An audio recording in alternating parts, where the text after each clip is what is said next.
E eu questionava Deus. E eu perguntava, Senhor, por quê? Por quê? Por que que ele foi e eu fiquei? Eu tava passando por um momento um pouco difícil da minha vida. Um momento que eu tava um pouco angustiada, não queria sair de casa. E eu lembro que um dia, né, no mês de agosto, uma amiga minha me convidou pra ir numa festa e insistiu muito pra mim ir. Eu lembro até que eu relutei um pouco, que eu não queria ir mesmo. E aí ela, por favor, vamos, que eu acabei cedendo e indo. Chegando nessa festa, eu detestei o lugar. Eu não conhecia ninguém além dela. Então, como ela conversava com todas as pessoas que estavam ali, eu me senti deslocada e queria ir embora. Eu lembro que comecei a tentar chamar um Uber, né, pra mim poder ir embora. E não aparecia, simplesmente porque era um lugar extremamente longe e não aparecia Uber. E aí eu lembro que um menino veio na minha direção, assim, e a sensação que eu tive é de como se eu conhecesse ele há anos. E ele veio, olhou pra minha cara e falou simplesmente assim, tá com essa cara de brava por quê? Com esse bico? E já chegou se fazendo uma gracinha. E foi num momento que eu sorri ali. E aí eu comentei que queria ir embora, que não tava gostando do lugar. E de imediato ele se dispôs, quer que eu te levo? Eu até fiquei assim, não, imagina, não precisa. Aí ele, não, por favor, eu faço questão. Parecia que a gente se conhecia há anos. Ele veio conversando, falou assim, não, eu te levo. Entrei no carro dele, a gente começou a conversar. E ele parou na porta da minha casa. E eu lembro que quando ele parou na porta da minha casa, ele não tentou fazer nada, não tentou me dar um beijo. Ele deu um beijo na minha testa, simplesmente. Um beijinho na minha testa. E aquele dia foi o dia que eu falei, gente, eu encontrei o amor da minha vida. E eu fui descer do carro e ele pediu o meu número de telefone. E depois daquele dia a gente não parou de se falar mais. Passou 2 dias disso, a gente não tinha nenhum amigo em comum. Ninguém me apresentou pra ele, era uma pessoa totalmente, assim, que não fazia parte do meu ciclo de amigos, da minha vida. E aí depois ele me convidou pra ir no aniversário de um amigo dele. Eu lembro que quando eu cheguei lá, ele segurou na minha mão e me apresentou como se fosse namorada dele. E aquele ali foi o meu pedido de namoro, gente, depois de 2 dias que eu conheci a pessoa. Só que a sensação que eu tinha é de que eu conhecia ele há muito tempo. E era um amor muito doido, assim, foi tudo muito intenso. Então a gente começou a namorar, a gente morava em cidades diferentes, só que era perto, né? A gente se via todos os finais de semana. Um belo de um dia, eu estava lá num domingo, e aí deu o horário de vir embora pra casa, e ele olhou pra minha cara e falou, meu, vamos morar junto? Gente, eu nunca consegui se desprender, assim, da minha família, sabe? Cortar o cordão umbilical, se separar, assim, dos meus pais. E por ele, eu não pensei 2 vezes. Eu falei, vamos.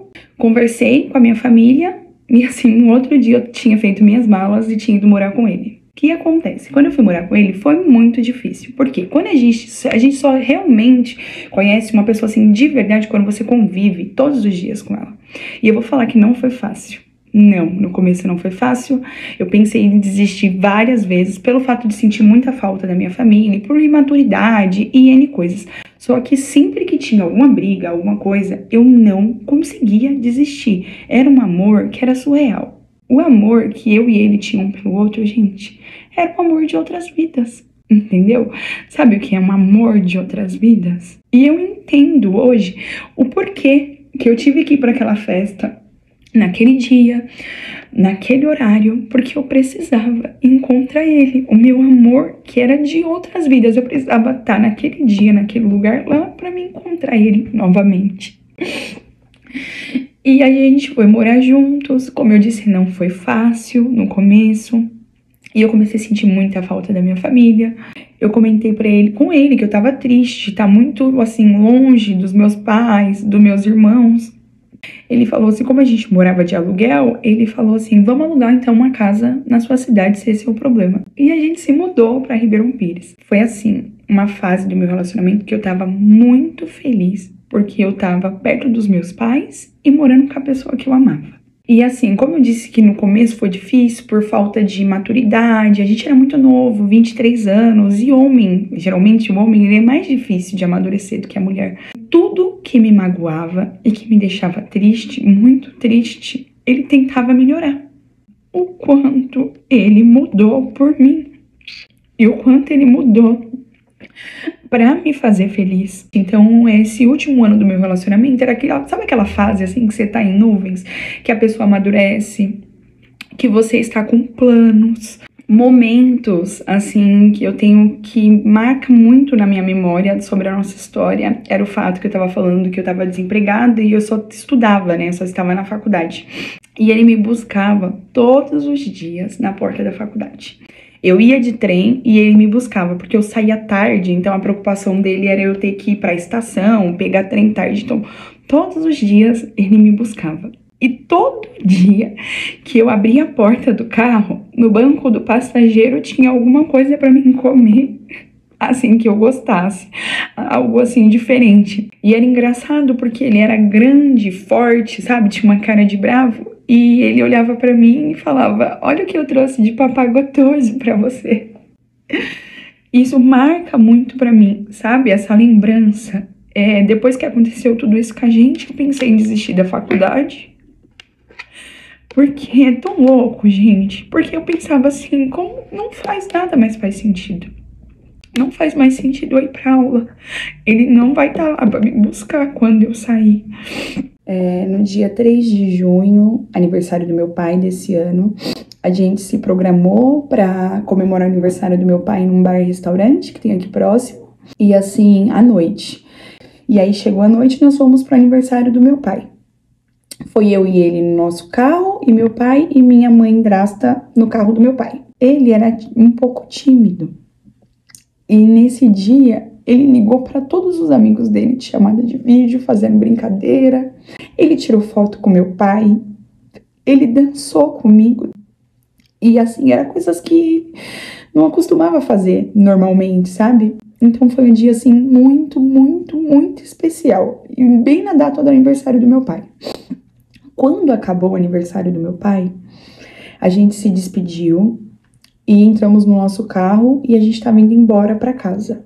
Eu tava cochilando no banco do passageiro e quando a gente parou no farol, o meu namorado, ele foi assassinado. Ele tomou 14 tiros no peito. 14 tiros no peito. Na hora, como eu tava cochilando, e ele faleceu na hora, o carro era automático, o pé dele tava assim, ó, no acelerador. E aí, como ele faleceu na hora, o pé desceu e o carro acelerou e bateu. Eu acordei nesse momento do carro acelerar e bater. E eu lembro da última imagem na minha cabeça dele segurando, assim, a mãozinha no volante e a cabecinha caída.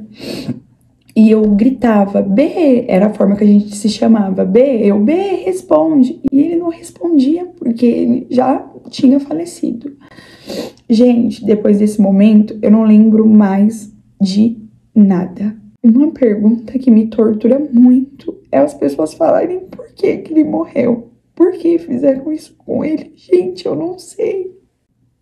Eu não sei. É uma pergunta que eu me faço todos os dias. Eu não sei se ele brigou na rua, se alguém ficou com raiva. Eu não sei. Eu não sei. Eu só sei que eu perdi o amor da minha vida, a pessoa que ele era pra mim, com 14 tiros no peito. Pra vocês entenderem, como o carro foi alvejado, 4 desses tiros me acertaram, porque eu tava bem no banco do passageiro, então eu fui pro hospital. Eu lembro de no hospital eu gritando muito pelo nome dele, e as pessoas, os médicos, as enfermeiras, eles falaram que ele tinha ido para outro hospital, porque como eu ia passar por cirurgia, para eles me manterem calma, eles falaram isso. E eu lembro de no outro dia eu acordando, e eu acordei, e eu lembro que assim que eu acordei, eu olhei da cirurgia, eu olhei pra ponta da maca, e eu vi o Hebron na minha frente. Eu vi ele olhou pra mim, ele deu um sorrisinho e desapareceu. Eu gritava, porque eu sabia que ele tinha falecido. E aí, logo em seguida, a enfermeira veio pra tentar me acalmar, e aí ela falou, não, por que você tá chorando? Calma. Eu falei, porque ele morreu. E aí ela falava assim pra mim, mas ninguém te contou, calma, como você sabe, por que você tá falando isso? E nisso, logo começou o horário de visita.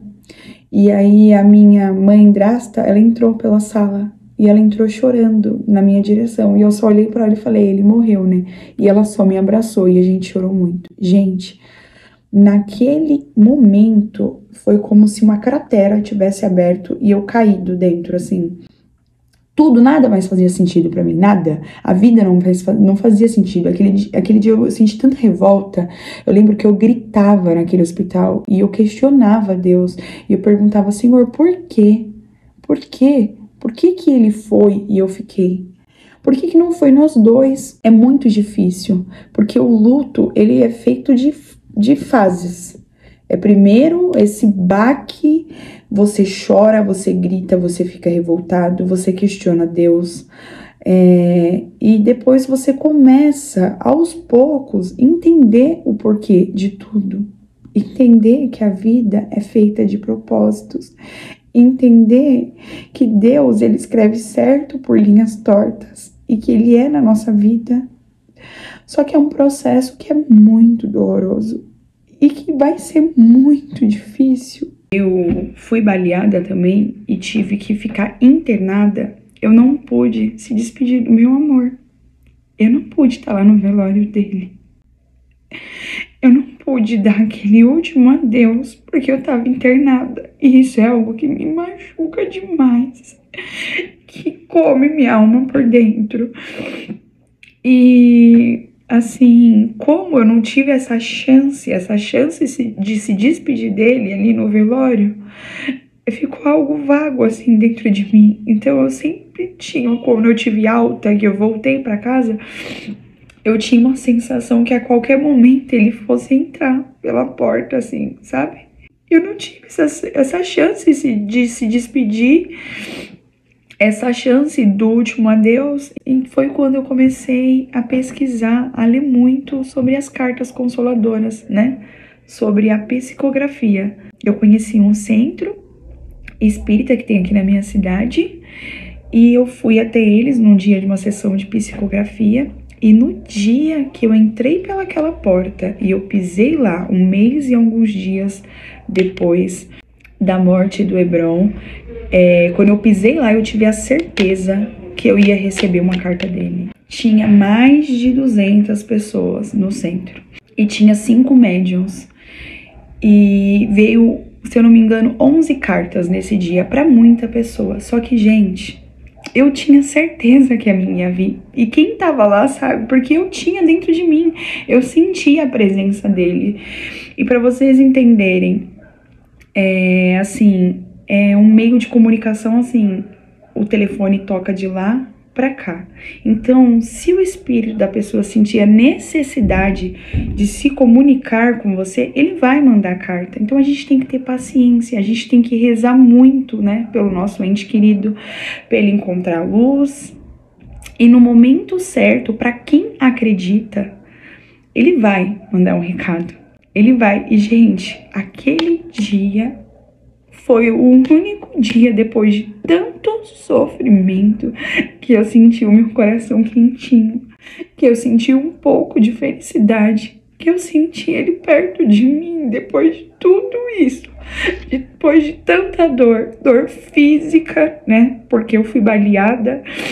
Eu ainda vou passar por cirurgias, eu usei fixadores externos, assim, um processo muito doloroso fisicamente e uma dor de dentro da minha alma. Então, naquele dia, foi o único dia que eu senti um pouco de aconchego, que eu senti, assim, uma luz no fim do túnel. E a espiritualidade, ela me salvou.